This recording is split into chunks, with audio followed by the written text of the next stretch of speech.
Julia Child was an American chef who was famous for, among other things, her TV show in the 60s called The French Chef, bringing her knowledge of French technique and dishes to an American audience. Julia went on to become a veritable legend in the culinary world, and is still recognized today as the TV chef personality across the country. She attended the esteemed culinary school Le Cordon Bleu in Paris for 6 months. And now when you look up the school on Google, she's literally the first notable alumni that pops up. Un Américain sacré bleu! She's one of those names that people use as kind of a backhanded insult, like Bob Ross or Albert Einstein. Oh, you're making a pie? Who do you think you are, Julia Child? If your college or university has a culinary department, there's probably a picture or a quote from her around somewhere, like this one in mine. Her show was pretty basic, the name for the most part telling you all you needed to know about it. It's a stand and stir show where she would make classic French dishes step by step. And honestly, it was really bare bones, lots of dead air and flubbed lines, stuff that would probably be edited out today. But you have to remember, these kinds of shows were pretty new at the time, and this didn't stop Julia from becoming the literal face of TV cooking. She was undoubtedly skilled too. I mean, you'd hope so, right? I always like watching her chop vegetables, especially onions, because it looks like she's about to cut her finger off, but no, she's just that good. All the way down. In her later years, when she stopped doing The French Chef, she would go into talk shows to promote her books or her own branded cooking gear, and became known for scaring talk show hosts with her haphazard use of a blowtorch. Now here's your blowtorch, which you would naturally be carrying around with you. Before going into this, I might notice some of the things that it tells you to do. Use only in well-ventilated areas. But that's beautifully gratinated now. Nothing is blown up. Yep. So the object is to melt the cheese over the raw beef. But this is a very nice kind of recipe, don't you think? But it's very good.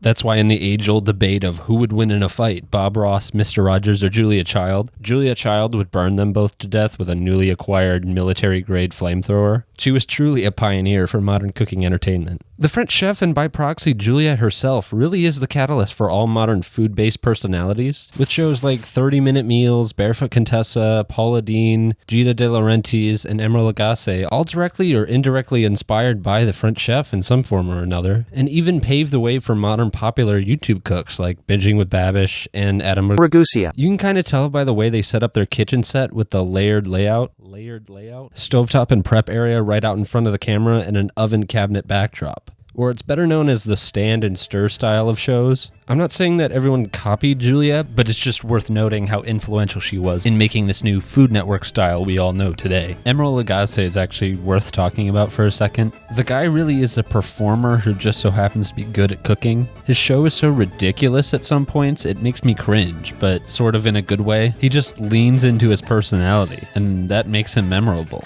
Little cheese like that. Little essence just like around like that. Bam! There you have it. That's it.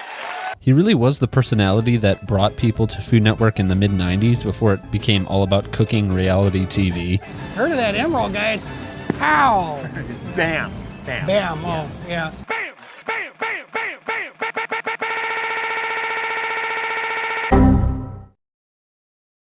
One of Lagasse's shows being live, that one being Emeril Live, really adds some extra fun that wouldn't be there if it was just a regular cooking show. I like when he tells a joke and he has to subtly hint at the audience to laugh. Now, after about 20 minutes.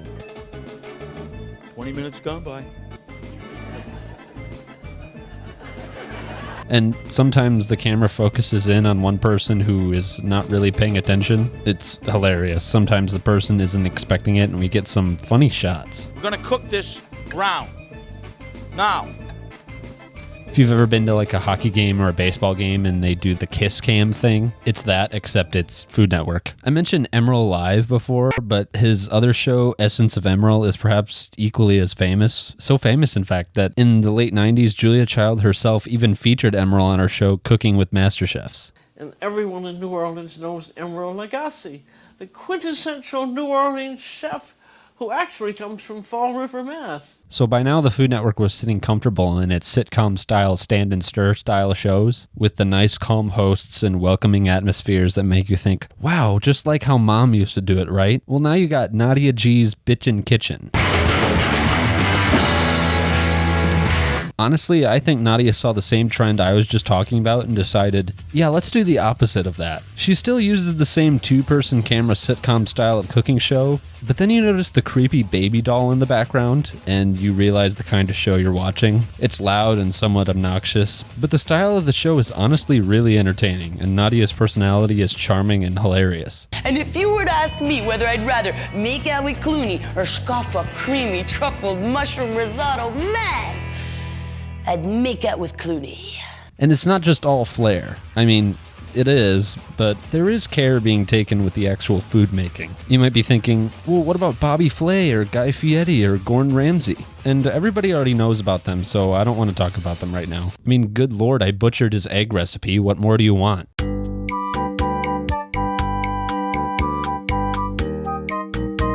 Alright, so for this video, I made a variety of recipes. One of them includes Gordon Ramsay's scrambled eggs, you know, from that video. Because it's actually continuing cooking because the heat is in there. And I don't know if I missed a step or maybe I watched the video wrong or something like that, but this is what it looked like when I was done with it. Good fucking God. I tried to dress it up with chives on top. I don't know how well that worked. It didn't taste bad at all. It just looks, well, like that. Anyway. The hell are you doing in the fridge?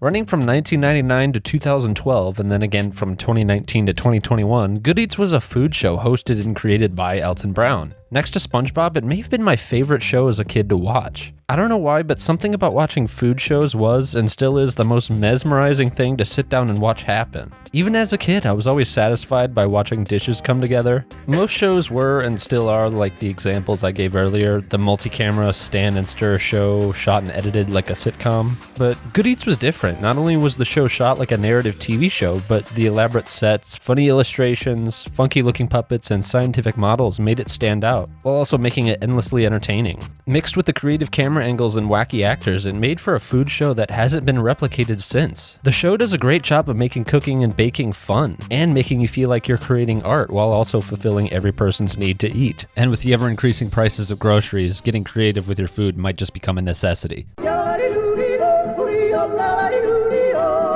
Now, I hate to be a parent about this, but you should know, before watching any food show, you need the proper protection. Because when things get hot and heavy, you're going to need to be prepared. Oh, you don't believe me? Trust me, I've been there before. I know all about it. Just look. Horny.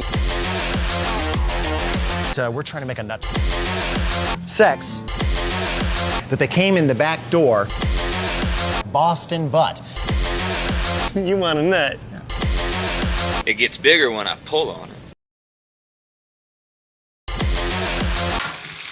By the way, this little baby here is the best $15 you will ever spend. Unless cleaning every horizontal surface in the kitchen sounds fun. Doesn't to me. I always think of the scene in Goodfellas when they make the tomato sauce with all the sausage and steak and red wine and cheese and lobster and...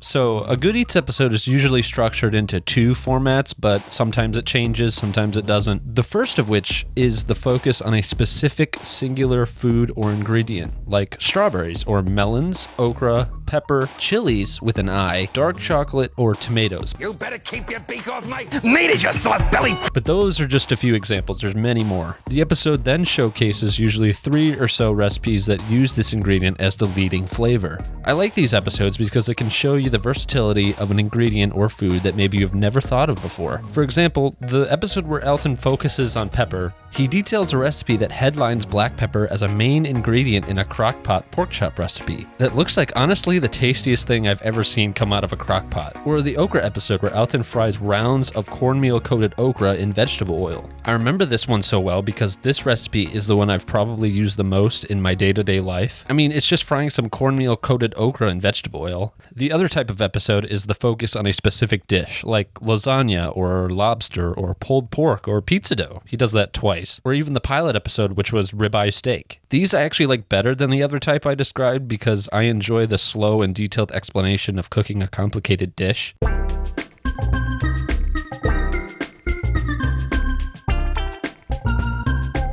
When describing Good Eats, everyone always points to the myriad of instances when Alton said he sat down in the early 90s and he said he wanted to make a cooking show. And the three things he used to describe it was Julia Child, Mr. Wizard, and Monty Python. Julia Child, Mr. Wizard, Monty Python.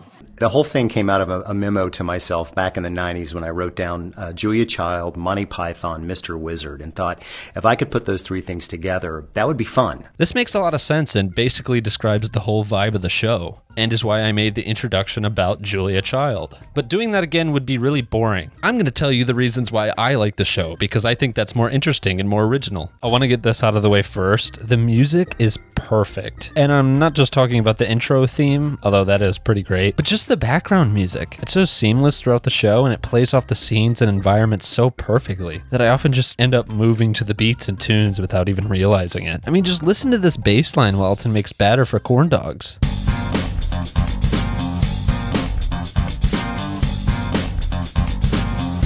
And if it gets claimed for whatever reason, I'll play a song that matches it close enough. The music is composed by Patrick Belden, and he worked with Alton for the entire run of the show. He has done the music and the sound effects for every single episode of Good Eats, and for that I thank you, sir. And no, I'm not going to say the stupid line of, "The music has no business being as good as it is," because that undermines the care that went into it. And anyone who says that should be made into fry batter themselves in Minecraft. Also, just a little detail I like on the side. All the episode titles are like funny quips or puns. Stuff it! The season 4 episode, Mayo Clinic, is one of my favorite early episodes because I think it epitomizes almost every aspect of the show that makes it so great, combining a single recipe with interesting science that makes it incredibly entertaining to watch. Honestly, season 4 in general is when the show goes from great to absolutely outstanding, in my opinion. In this Mayo example, he spends basically the first third of the entire episode explaining the science of how a mayonnaise is made. And for those who don't already know, a mayonnaise is created by making what is called an emulsion,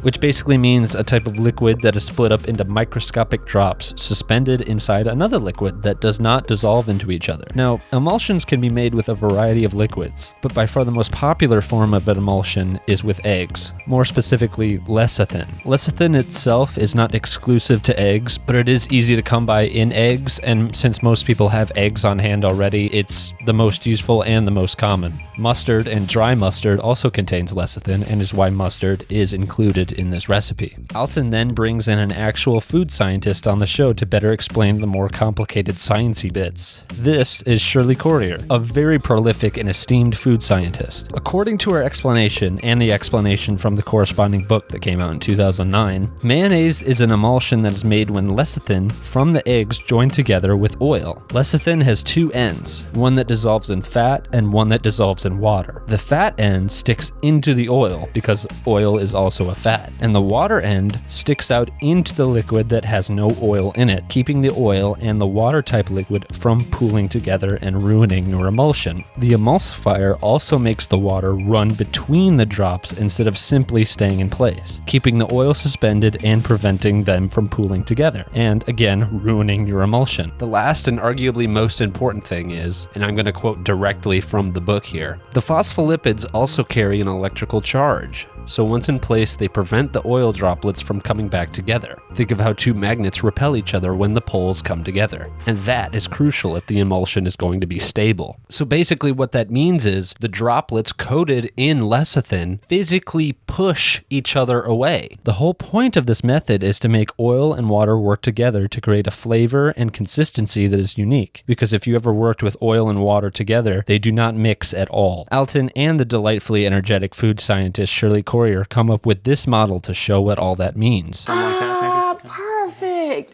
every oil drop is coated with water ends sticking out. Alton then takes over and describes in detail how to make a good batch of mayonnaise based off the information we just learned. He incorporates the model that was made earlier in the episode and describes the reasoning behind the oddly specific procedures for the recipe. For example, why do we not want to add in the oil too fast? Well, finally, these herbs are going to squeeze together so tight that they will coalesce and pool, and we'll have an oil slick on top of eggs, not mayo. This, in my opinion, is the essence of the show as a whole. I didn't just dump information on you for the hell of it. I was giving an example of the evidence and understanding that goes into the average Good Eats episode. While simple recipes and step-by-step guides are helpful for parents and for people who need food fast, Good Eats shows that learning why something works is just as valuable as learning how to do it. Unlike most stand and stir shows where the host will just kind of do something inside the pot or dish with the only explanation of, whoa, that's just how the dish is made, you fucking moron. I didn't go to school for 16 years just to explain to you in 22 and a half minutes plus commercials how to do something that cost me thousands of dollars to learn. No, Alton will usually tell you if something's not worth buying or not worth getting. And of course, this is a unitasker, and as I have said 57 times before, the only unitasker allowed in my kitchen is one of these. Or telling you it's worth it to actually do something rather than paying somebody to do it when you can easily do it yourself. Lay it down on the board and then cut the rest of the way through. That's all there is to it, kids. And to think you were going to pay a butcher to do that. Shame. Now, does all this sciencey stuff have anything to do with my enjoyment of the show as a kid? Anyway, it looks like the mayonnaise is coming together really nicely, don't you think? Well, now it's done, so why don't you try it? Try it.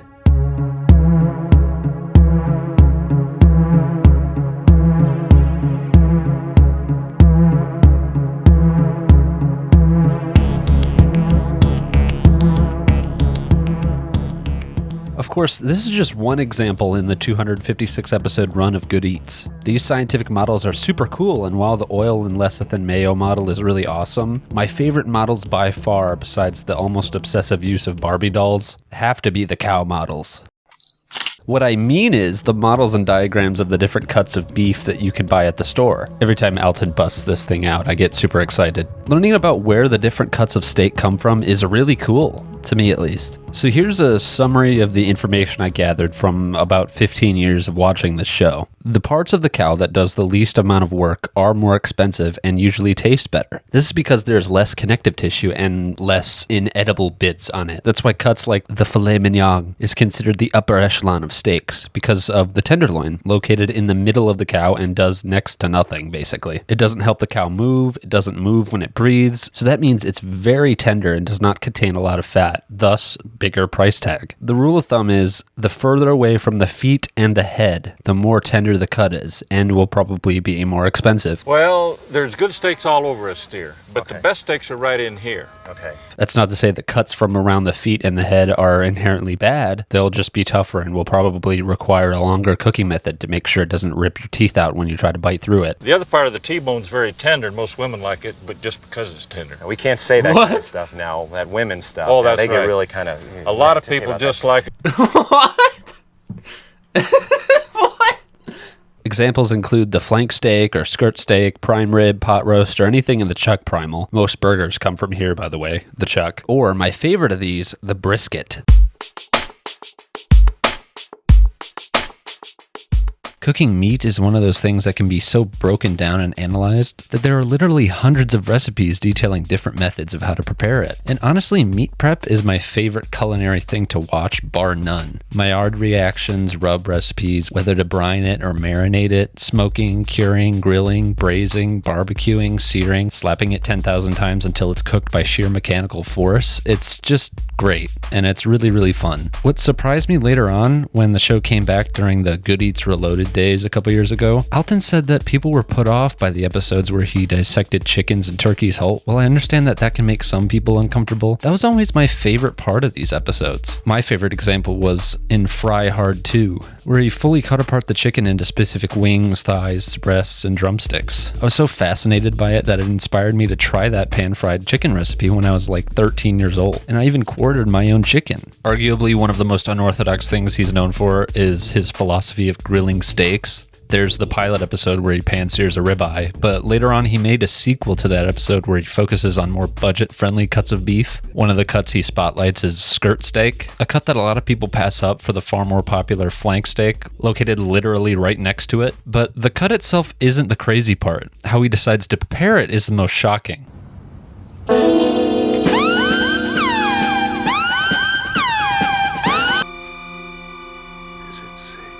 Now, okay, I realize that this looks completely insane. I assure you that it isn't.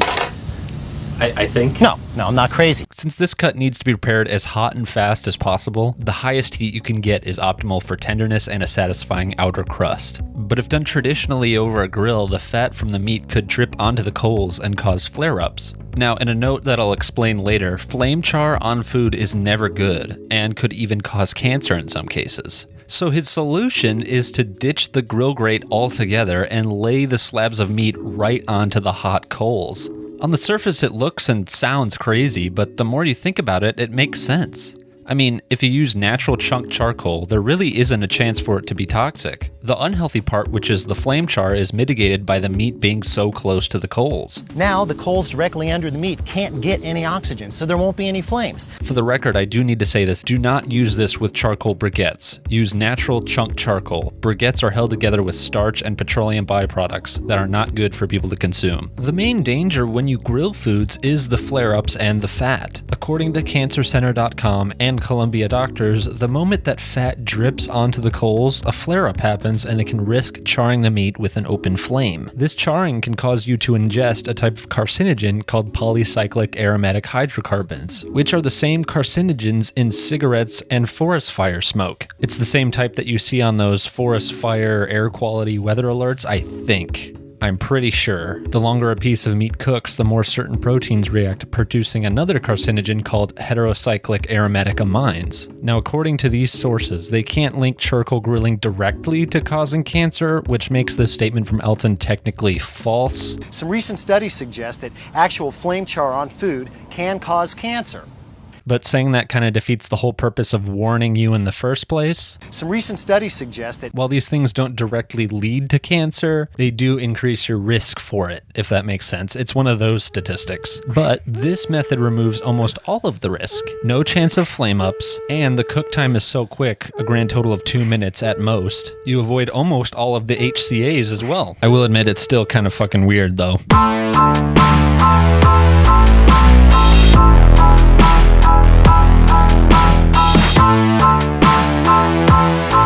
We could talk about the informative aspects of the show all day, but I think we would be remiss if we didn't discuss the comedic aspects as well. The first of which is the discussion of characters that appear on the show because, oh boy, are they sure are some characters. First, Alton is like that really enthusiastic science teacher that you had in high school that does some questionable stuff occasionally, but all the students pass his class and generally like him, so the superintendent kind of looks the other way. See, I have this thing, it's like a low jack on my leg, and every now and then we have to change the battery in it.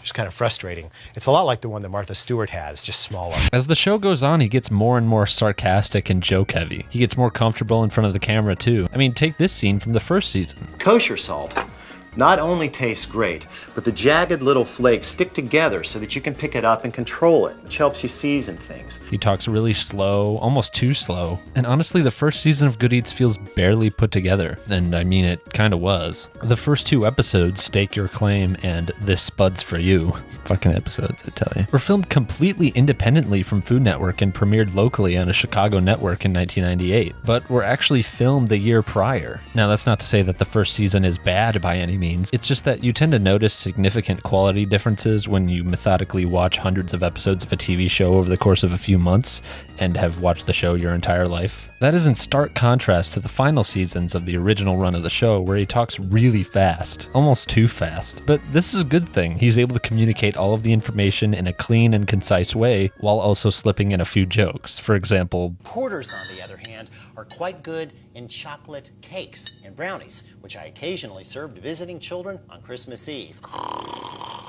That's more of an analysis of the real Alton Brown, but there is a subtle character that he plays throughout the show. There's a certain passive-aggressive tone he takes with the other characters. He almost thinks he's better than them in every single way, settling disagreements with his knowledge of cooking skill and having a major superiority complex about it. And you may think, if you've never seen the show, that sounds really annoying, and you'd be correct. There is no character that seems to like Alton. They just seem to merely tolerate him, except for Thing, though. But even then, Thing can have an attitude. The world of the show kind of exists in this floating reality where Alton is aware that he's making a TV show, but everyone else he comes in contact with is just kind of blissfully unaware of the circumstances. Or if they are aware, they just chalk it up to some silly thing he does. It's like The Truman Show, but in reverse. Join us as we trip the broth fantastic. Oh no, I don't have time for that silly show. It's not silly. Alton also has a sister named Marcia, and later on in the show, Marcia brings her son Elton to his house. The brother-sister dynamic is really hilarious sometimes because, like with all characters, it feels like they can barely stand each other. Alton always has to bake or cook something for her and is always inconveniencing him, and for whatever reason, Marcia always seems to become the butt of the joke. Alton later on sort of turns into his little sidekick, and they have this unspoken bond that Marcia is terrible, which is kind of mean, but I sort of get it. Me shop? Yeah. You know, I mean, since it's for the team. Okay. It is for the team. Yep, oh, and make sure you get a left-handed one. Will do. Bye-bye. The next character I want to talk about is W. She is like the equipment specialist for Alton and is a parody of the character Q from the James Bond movies. Her relationship with Alton is played off as a, I do not like this person, but things will just go smoother if I don't let them get to me. Sort of like with Marcia. I know one cook I'd like to apply some pressure to. Oh, that's sweet, W, but I don't really need a hug just now. It could use some pressure cooker advice, though. At least from W's perspective. From Alton's perspective, it's more of, I know she can't stand me, but I'm just going to see how far I can push this before she explodes. It's fun. I think of the Kebab episode where Alton brings out a voodoo doll of her. It's like they're in a constant war of who can break who first. Everybody that loves it, raise your hand and say, yay! Ow! Now's my hand! Actually, in one of the earlier episodes, which I think is a spoof of the Blair Witch Project, it had come out just recently before this episode aired, we find out that W is a cyborg. That's just amazing. W? Well, she's a cyborg. Sure, you didn't... I love W. Wired command interface. The strangest thing about her is what the actress does in real life, which was covered in the behind-the-scenes episodes in 2006. Her name is Vicky Ng, and... Here's Vicky, and Vicky is my chiropractor. Which I think is pretty cool, actually. Going to the more minor characters, but minor doesn't necessarily mean less memorable. The actor Steve Rooney plays roles like the mad French chef and Alton's cousin Ray. He shows up less and less as the show goes on, but this character has some hilarious moments. Cousin Ray is played so well that I honestly feel bad for Marcia in this scene. Cousin A.B., I'm afraid the technicians have opted to retain Cousin Marcia until such time as you deliver them some decent turkey sandwiches. Well, you know what? Keep her, big guy. Keep her. There's an episode where Alton talks about poaching, and the mad French chef escaped from a place called the Home for the Culinarily Insane. Known as the Frenchman, has escaped from the Home for the Culinarily Insane outside Lyon. Now I will make you pay for your lack of vision. Which is just insanely perfect. There's Paul and Todd, who are the heads of the props department, and who usually play the role of Thing, which I talked about earlier. Paul actually played a role of the same name early on in the show that acted as one of Alton's other assistants. I always felt bad for Paul because he was never treated all that well. Pound cake, waffles, flounder, even... Okay. Just stand here a second, okay? Stand there. This would be a bad thing if everyone loved and licked Alton's character's boots, but they don't, and everyone just seems to tolerate Alton and only like him because he can cook, and in some cases only like him because they're on his payroll. Paul also plays characters like Lever Man and Lactose Man, which again just seem to hate Alton with a passion. And that, my good man, is a first-class lever. As opposed to what, a low-class lever? No, you putz, as opposed to a second-class lever. Again, seems to be a common thread. The last actor I'm going to talk about is probably my favorite. Bart Hansard plays characters like Coco Carl and Sid Maxberg. Those are in fact his most famous reoccurring characters, but honestly he plays so many characters, it's so hard to track. A few of them from just off the top of my head is the Cinnamon, who surprisingly isn't a movie nerd. He's just a guy who sells cinnamon like a sleazy drug dealer. Then we have Sergeant Pepper, who in informs Alton about the different varieties of her favorite spice, and who also probably likes early rock music. And probably my favorite singular scene in the entire show, when Alton needs to buy a string to tie up a roast he's making, he is berated by a certain twine enthusiast. Here we go. Oh, that's clever. It's a string dispenser. Twine! Whatever! Get out!